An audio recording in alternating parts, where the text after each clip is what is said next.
Buenas noches, ¿cómo andan? Hola, Hola. Ya, hola. Hola,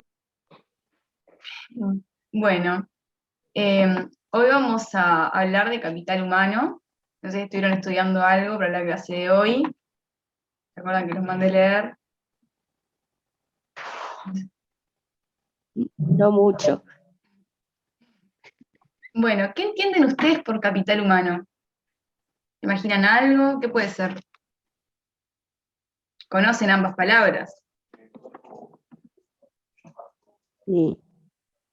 ¿No? Como el uso del humano capital para la producción capitalista.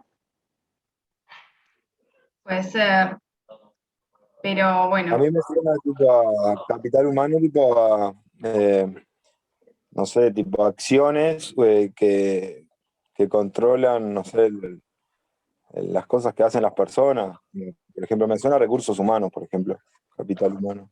Ujú, sí, se utiliza el término para algo relacionado a eso. Eh, bueno. Vamos a empezar por definir entonces cuál es el concepto de capital para formar juntos una definición. Eh, bueno, capital habla de stock, de acumulación de bienes, es un conjunto de activos. Eh, bueno, básicamente es eso, acumular algo. Y después la palabra humano, sabemos, seres humanos.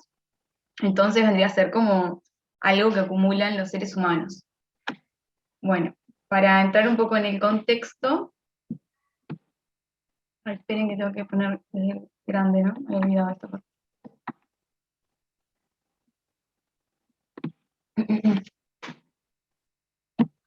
Bueno, el contexto en el que surge esta teoría es básicamente posguerra, Segunda Guerra Mundial, la segunda mitad del siglo XX, eh, que fue por Schultz y Baker, que son unos economistas que ganaron el premio Nobel gracias a esta teoría. Eh, bueno, básicamente está en el paradigma funcionalista y, y bueno, después de la Segunda Guerra Mundial, con los países devastados por la guerra, necesitaban una forma de reactivar la economía y de salir adelante, de conseguir un desarrollo. Y bueno, dijeron, ¿en qué podemos invertir entonces? Y se les ocurrió invertir en seres humanos, en el capital humano, porque anterior a esto se creía que las únicas formas de conseguir el desarrollo eh, después de la revolución industrial era a través de la industria. Y bueno, acá decidieron apuntar a darle pie a las habilidades del ser humano. Bueno, como ya habíamos dicho, que capital humano significaba como, bueno, ¿qué es lo que acumula el ser humano? Eh, les pregunto yo a ustedes, ¿qué acumula el ser humano entonces?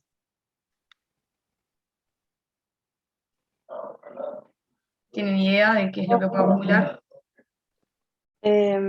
bienes, por ejemplo, como propiedades de vivienda, de em, cualquier cosa de ese estilo. Y además de eso, ¿qué acumula propio del ser humano que no tiene nada que ver con algo material, que es intrínseco a él y El que no sé? conocimiento. ¿Lo qué?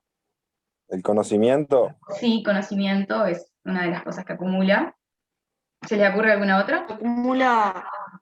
Acumula hábitos, Sí, también. es decir, costumbres que adquiere. Ajá, Habilidades también acumula. sí, habilidades. Bueno, básicamente lo que dijeron, sí, acumula habilidades, conocimiento y talentos. Estas tres cosas van a ser imprescindibles para lograr el capital humano. ¿En qué se basan? Bueno, básicamente las habilidades son las competencias, las destrezas, las capacidades que va adquiriendo el ser humano para hacer las cosas. Y para esto se requiere práctica. O sea, las habilidades se desarrollan mediante la práctica. Después el conocimiento es básicamente producto de la educación formal. Y por otro lado tenemos el talento que se obtiene a través de las experiencias y, y bueno, básicamente eso. Eh, El capital humano se adquiere...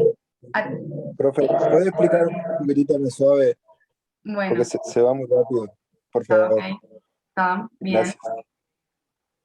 Bueno, entonces como ya dijimos, la forma en la que encontraron para invertir en el progreso a través del capital humano.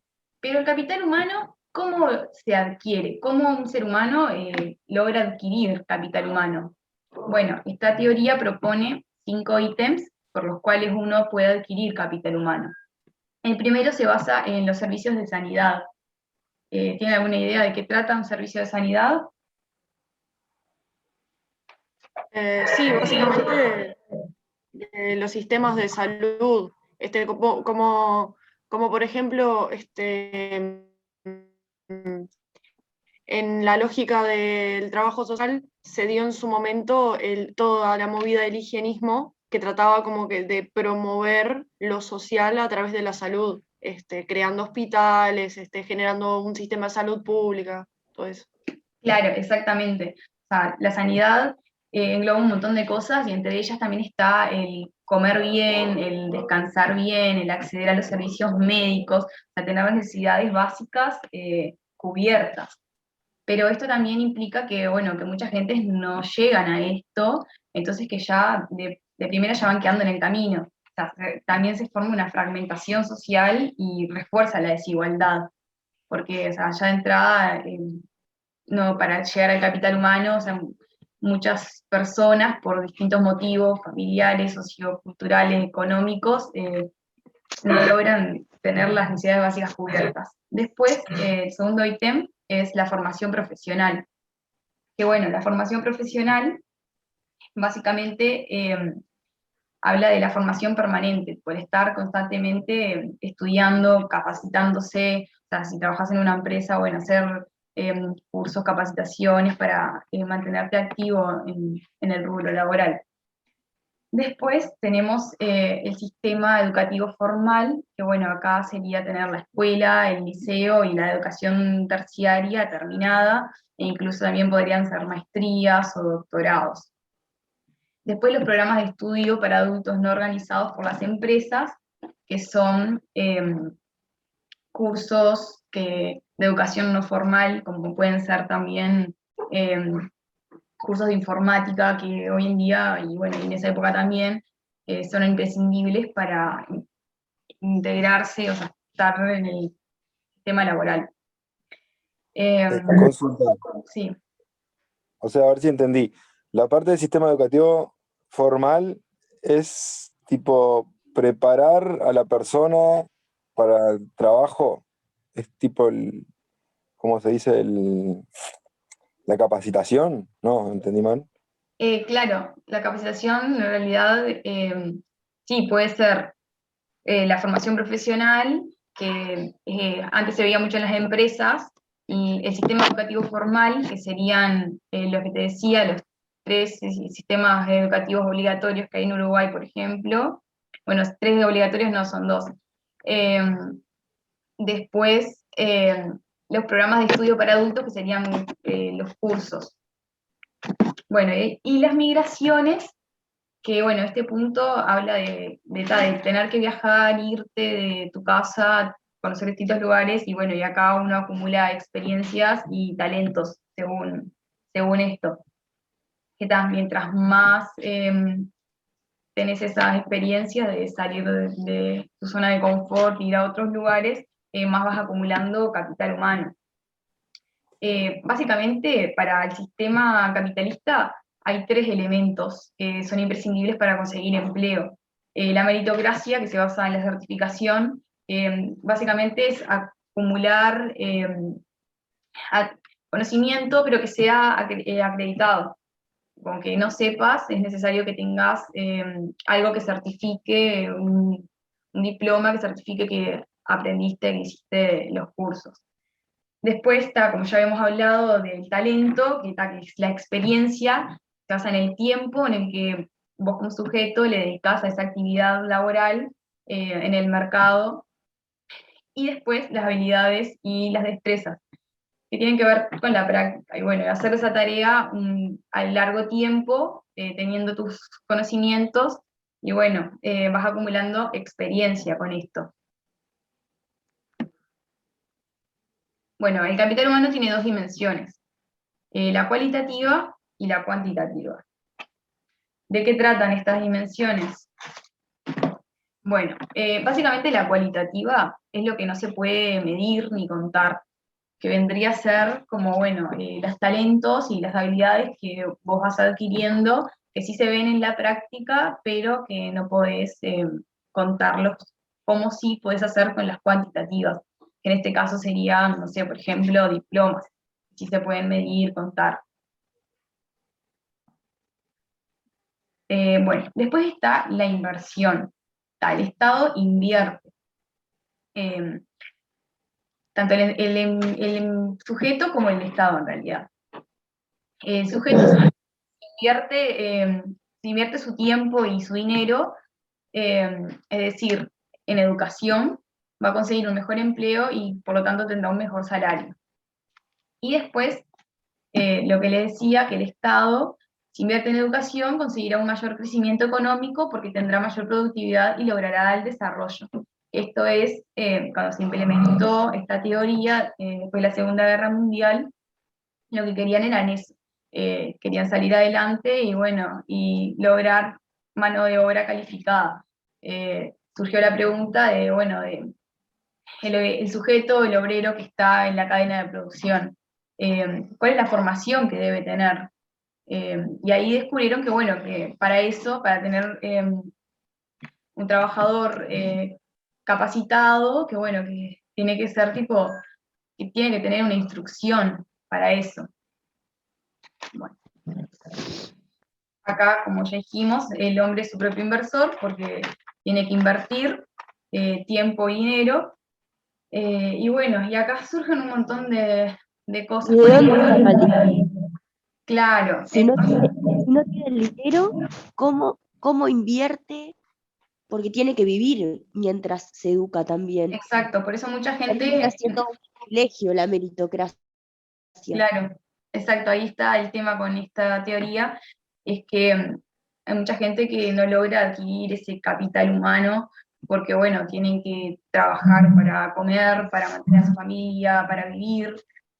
Básicamente lo que dice esta teoría es que, bueno, si vos no invertiste en capital humano, no invertiste tu tiempo, no invertiste tu dinero en comprar material que necesitabas, no invertiste tiempo de estudio, bueno, entonces, por trabajar, bueno, entonces no esperes tener un buen trabajo y un buen salario. Es como, bueno, una inversión a largo plazo.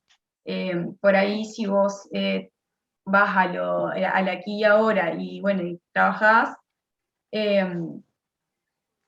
a futuro tu salario y tu trabajo tal vez no sean tan buenos. Agus, que estás levantando la mano. Me parece que también esta idea de que los estados den cierto nivel de educación es justamente también en una línea de disciplinamiento como muy parecido a lo que plantea Foucault, ¿no? De crear cuerpos dóciles para que sean la mano de obra que sirva al sistema capitalista. Tipo, mejorar, digamos, crear cuerpos que se sometan a esa utilidad en específico, ¿no? Ponele, por decirte de una manera, bueno, necesitamos capacitar gente, no tanto, porque ponele, capaz que necesitamos tener gente que se dedique a ser albañil. Entonces, también como que me parece que este sistema de meritocracia genera que se necesite y genere a su vez desventajas, que era lo que decía Mariana, ¿no? Que se generan diferencias entre las personas y genera capas sociales distintas.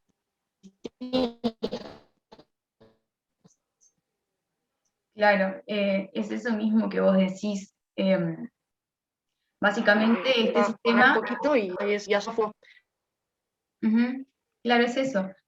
Básicamente lo que quieren es mano de obra calificada.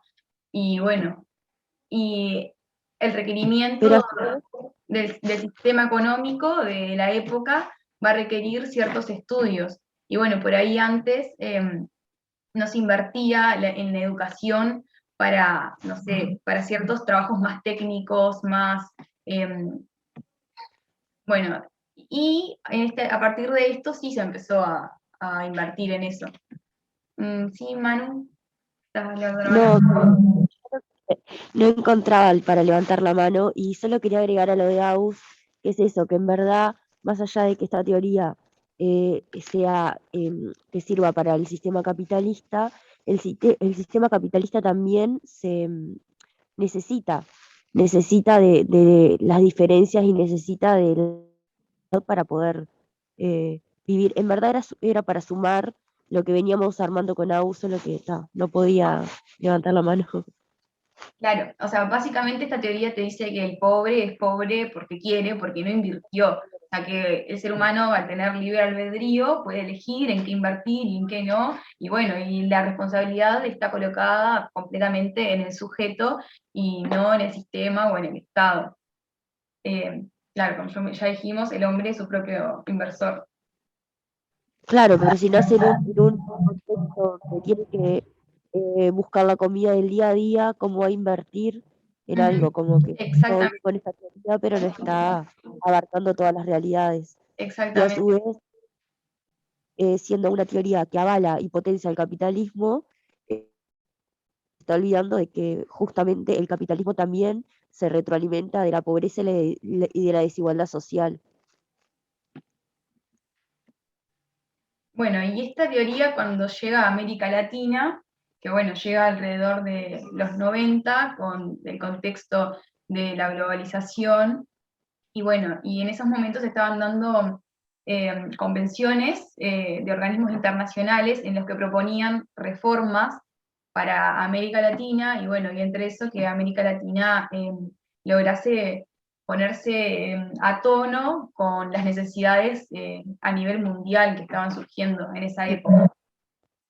Bueno, para eso hay reformas, acá como puse, la idea era mejorar la calidad de la mano de obra, las competencias son definidas por el mercado, lo que veníamos hablando, bueno, por ahí se necesitan más trabajadores para ocupar ciertas ocupaciones, como, no sé, electricistas, técnicos en computadoras, otro tipo de oficios que antes no se estaban teniendo en cuenta. Acá, por ejemplo, cuando surge la UTU en Uruguay. Bueno, después la universalizar la escolarización, es decir, que bueno, que se extienda, que llegue tipo que se extienda, que se llegue a todos los niveles. Acá es bueno, también lograr la equidad social. Bueno, buscaban desarrollar competencias para que las personas no sean analfabetas y tengan una mejor inserción laboral, empleo y salario. Bueno, ¿y cuáles son? O sea, esto todo lo logran a través de las reformas educativas.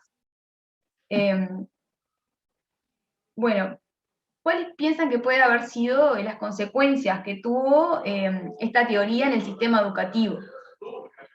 ¿Tienen alguna idea de cuáles pueden ser las consecuencias que tuvo? ¿No? Bueno. La educación empieza a ser funcional a la economía, como ya venimos hablando. Y bueno, eso. Antes de esto, por ahí se estaba formando más en valores, buscaban formar sujetos que tuvieran valores y que tuvieran también desarrollado su lado intelectual. Pero a partir de esto, no, necesitan un tipo de personas, un tipo de formación, y es la en la que se van a enfocar. ¿Sí las personas están levantando la mano? En cuanto al tema de la educación, me parece que también, o sea, anterior a formar seres funcionales a la economía, también tenía una regulación moral, ¿no? Tipo muy fuerte. Como que capaz que la sociedad se basaba más en un precepto, digamos, de corte religioso, y lo que primaba más era ese sentido.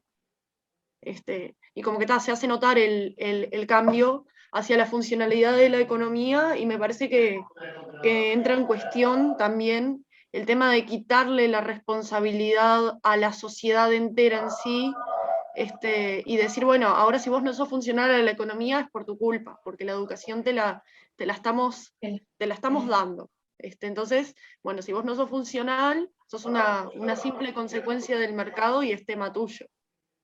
Claro. La economía en este momento empieza a condicionar a la educación, y el Estado también juega un papel importante en todo esto, porque es el que te ofrece los puestos de trabajo, o sea, saca los nuevos puestos de trabajo adecuados a la necesidad laboral de la época. Entonces, capaz que antes de eso no había una tecnicatura en informática, pero bueno, como la globalización y el contexto sociopolítico, económico de la época lo estaba necesitando, bueno, empiezan a surgir esos nuevos puestos de trabajo y esas nuevas eh, carreras, esos nuevos estudios. Bueno, acá surge un concepto bastante interesante que es el evocacionalismo. No sé si tienen idea de lo que significa, ¿no? Bueno, vocación sí sabe lo que es, bueno, o sea, pasión, ese impulso interior que te lleva a elegir una carrera por amor a esa carrera. Bueno, básicamente el vocacionalismo es la elección de esa carrera en base a las necesidades del mercado. Entonces ahí es como cuando te preguntas, bueno, y voy a tener salida laboral, y cuánto voy a ganar, y bueno, y cuántos años tengo que estudiar para esto, Eh, tengo que trabajar mucho, es muy larga la carrera.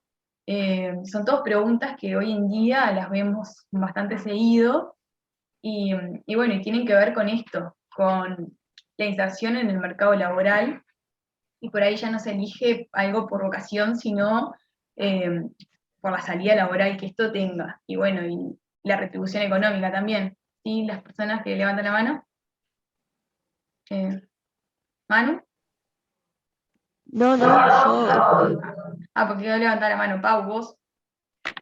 Sí, que me no sé parece cómo que la... esto de la vocación ahora mismo como que la norma es directamente buscar lo que más asemeje a lo que te gusta, pero nada, siempre dentro de, nada, del mercado y adaptándote a eso. Y no elegir, como decir, bueno, yo quiero hacer esto, no sé, quiero ser escultor, X cosa.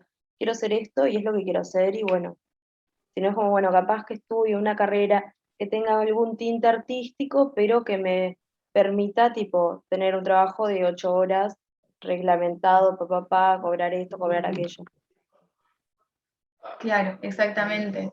Sí, es eso que vos decís, por ahí, si tu vocación es ser escultor, pero como eso no hay salida laboral en el mercado, tenés que estudiar otra cosa. Y bueno, y esto es lo que trae también esta teoría. Es como, bueno, ir a estudiar algo que tenga salida laboral en el mercado, y no tanto porque sea algo que verdaderamente te guste. Acá con esto en América Latina, se empieza a tener más validez lo práctico que lo académico. Por eso es que lo que hablábamos del surgimiento de la UTU.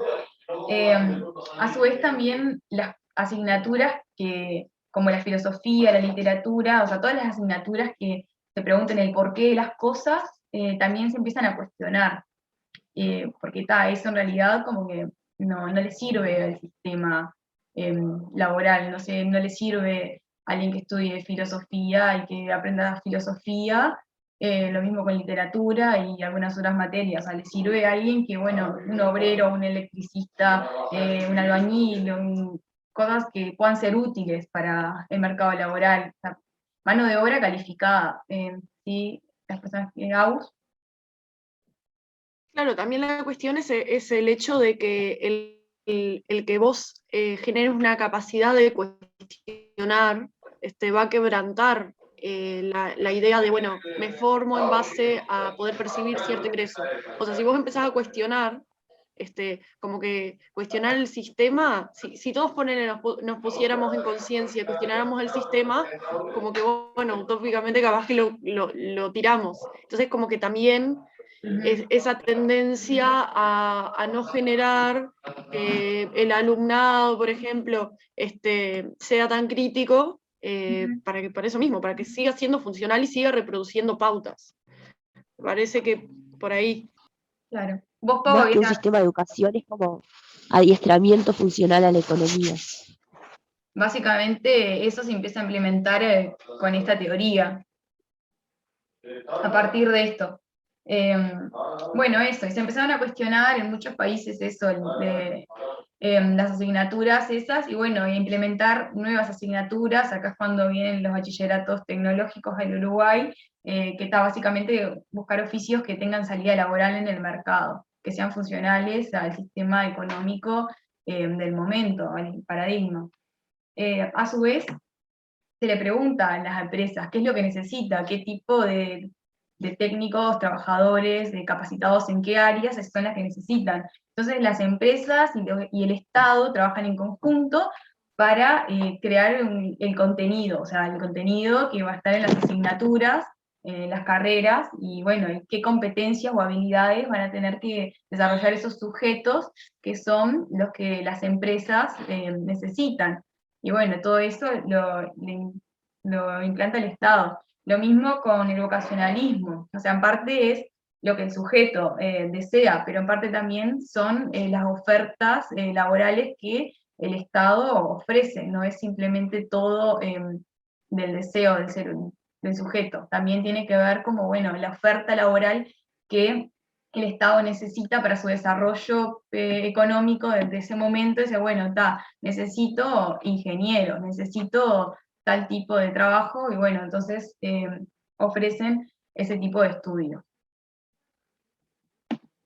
Bueno, acá tengo una actividad que básicamente es reflexionar acerca de las consecuencias que tiene la teoría del capital humano. Bueno, consecuencias en general, tanto puede ser económicas, políticas, sociales, a nivel educacional, como ya estuvimos viendo, y, y bueno, por ahí estaría. Ya tengo la bibliografía utilizada, y bueno, por ahí vamos terminando. Muchas gracias.